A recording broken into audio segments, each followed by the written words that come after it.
So yun nga guys, ayan, ibalik na po natin yung ating mga drain nut.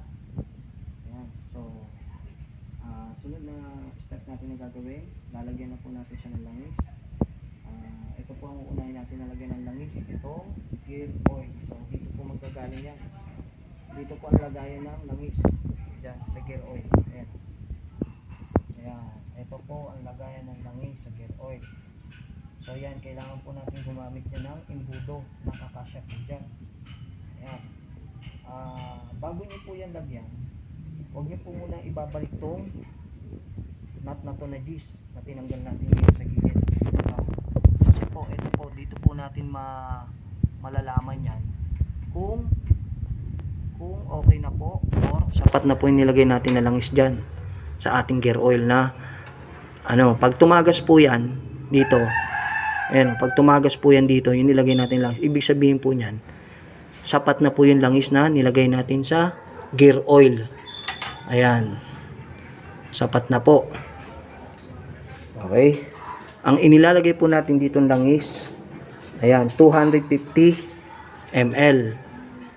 Ayan, 250 ml ang kailangan po dyan sa gear oil. 250 ml lang po. Ayan, so ibig sabihin po 1/4 lang po yun ng 1 litro.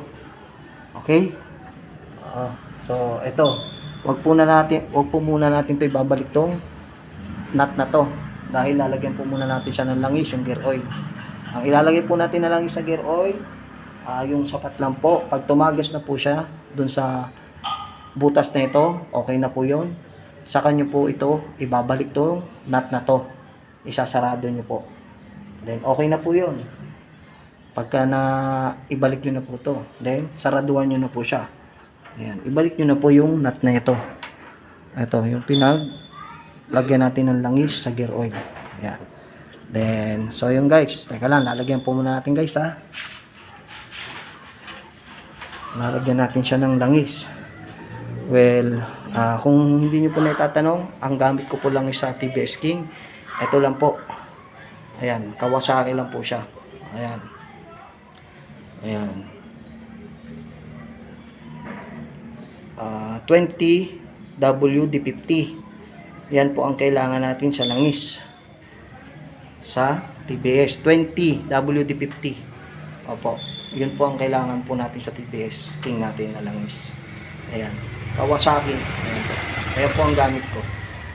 So yun guys, so dahil po wala po akong imbudo roon dito, ayan, dahil wala po akong imbudo dyan, dahil alanganin po yung imbudo ko dyan, maliit po yan. Alam niyo naman po, Pilipino tayo guys. Ito po ang gagamitin natin guys, yung pinakalagay ng langis. Ayan, nagputol po ako nyan. Then ang gagawin natin dyan, iaano natin to sa butas, tatapat natin to. Ito yung pinakanguso nya. Ayan, ayan, gaganunin natin yan. Then lalagyan po natin yan ng langis. Ayan, na papunta ron sa butas na yon, sa gear oil. Ayan, konti-konti lang po ang lagay. Ngayon, pag nakita nyo na po na tumagas na po ron sa butas ng nut na G's, okay na po yun. Saraduhan nyo na po, ibalik nyo na po yung nut na G's.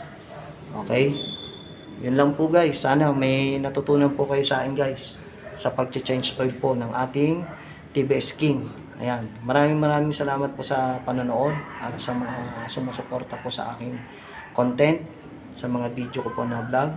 Maraming salamat po.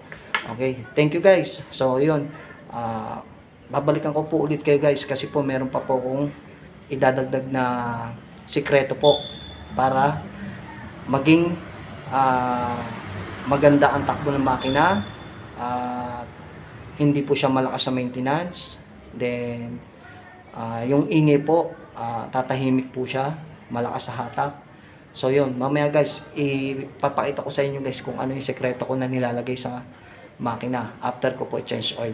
Ayun. Sige, see you guys. Teka lang guys ha, lagyan ko lang guys ng langis yun.